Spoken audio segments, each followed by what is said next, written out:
All right, ladies and gentlemen, welcome back to the channel. We're talking about the Detroit Lions in today's video. So obviously last night was horrible. Today's not much better. 45-31 home loss to a rookie quarterback in Jaden Daniels.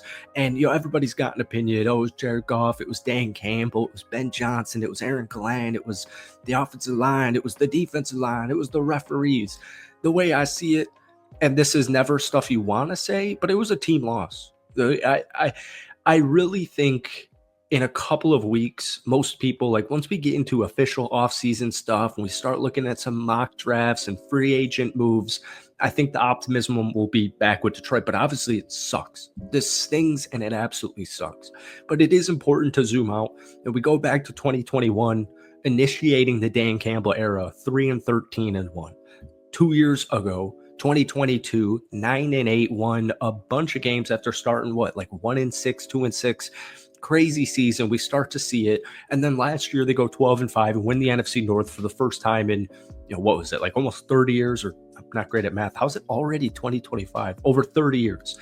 And then this season, obviously 15-2 and, no Super Bowl appearance, not even an NFC Championship appearance. So it feels like failure, and it definitely is a failure in that sense. But there's no reason with a 30-year-old Jared Goff, no matter what the coordinator situation is looking like on paper, this offense, especially, I said yesterday, the offense on paper is nearly perfect. Everyone was saying like, oh, they just had 5 turnovers. How is it nearly perfect? I mean, man, this is a 15-2. Yeah, I get it. Maybe they're not perfect. Maybe they're not nearly perfect, but it's a pretty damn good offense. And we're going to talk about the good things about the Detroit Lions in today's video and much more. But before we do, hit that like button, hit that sub button for daily Lions content. Try and get this video to 100 likes while we push for 2K subs. That would mean the absolute world to me. So you saw it right away, and we saw it all week. The Detroit Lions had 16 players on IR. When you have over 15 dudes on your IR that are on the defensive side, it's really hard to fathom a coach, a team, a quarterback that is going to be able to get over that hump. It just really is.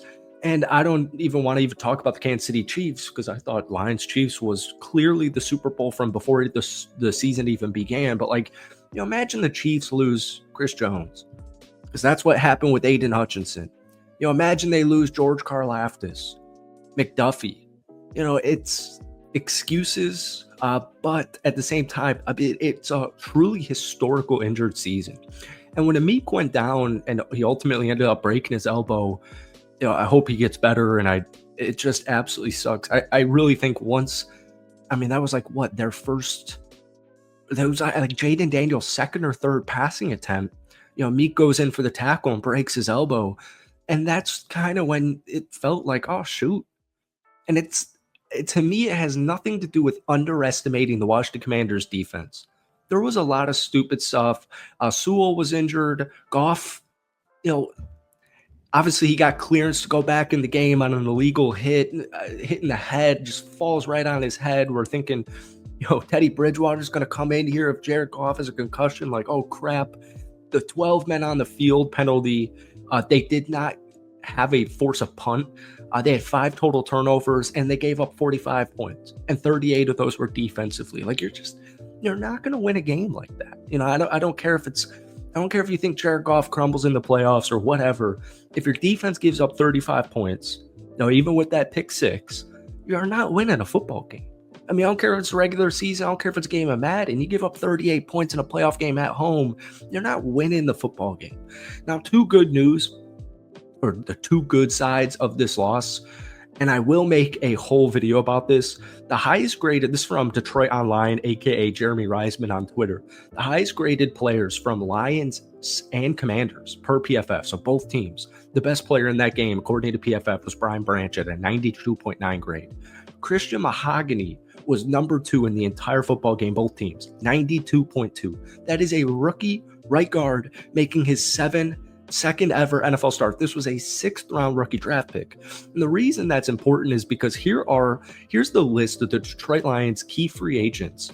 All right, Carlton Davis, Kevin Zeitler, Levon Uzurike, Derek Barnes, Marcus Davenport, Tim Patrick, Dan Skipper, Al-Qadim Muhammad, Kendall Vildor, Pat O'Connor, Ben Neiman, Melifonwu, Allen Robinson, Zeke Turner, Khalil Dorsey, Emmanuel Mosley, John Comiskey, Jonah Williams. The best part about that list is not too many stand out. Just going off the dome here, Carlton Davis, I would absolutely love to have back on this Detroit Lions roster. He broke his jaw towards the end of the season, and he was done. And then they have to rely on, Meek Robertson, who, like we said, just got injured after locking up JJ 2 weeks ago against Minnesota. And you had to rip, rookie Terrion Arnold. Right? It's just, you can only do so much with all these injuries. And Aiden Hutchinson, Carlton Davis, Salim McNeil, these are big injuries, but their depth was depleted. So yes, I want Detroit to go out there and get more depth, but at the same time, you only have so many roster spots, and when half of your team is injured, I mean, there's really only so much you can do. But once again, I'd love to have Carlton Davis back. My one concern, it would be his price range. But maybe that broken jaw, makes it just sounds so shitty, and I don't mean it in a shitty way, but maybe that, brings his price tag a little bit down. Kevin Zeitler, I would 100% love to bring him back. It kind of feels like people are moving on from Graham Glasgow, especially after the performance that we saw from Christian Mahogany, the 6th round rookie draft pick last night. I'd love to bring Levi Onwuzurike back. I'd love to bring Derek Barnes back and Tim Patrick. And honestly, man, that is probably the end of that list. A lot of these guys, and I got to give props to Tim Patrick for staying healthy this entire season. He had a big-time catch last night as well. He had a great season, phenomenal season, and it was just a last-minute signing right before the regular season began. The point is, and I said this was my whole philosophy in yesterday's Rapid Reaction, or actually in my podcast that I made, links in the description if you want to listen. It was all Detroit Lions for like 30 minutes after the game. I want Detroit to go out there and get the dudes. I know Brian Branch is kind of at star level right now. I know Aiden Hutchinson reached star level. Lee McNeil's on his way. Terrion Arnold could or could not be a star. Same thing applies. Kirby Joseph kind of on his way to becoming a star. Maybe just became one.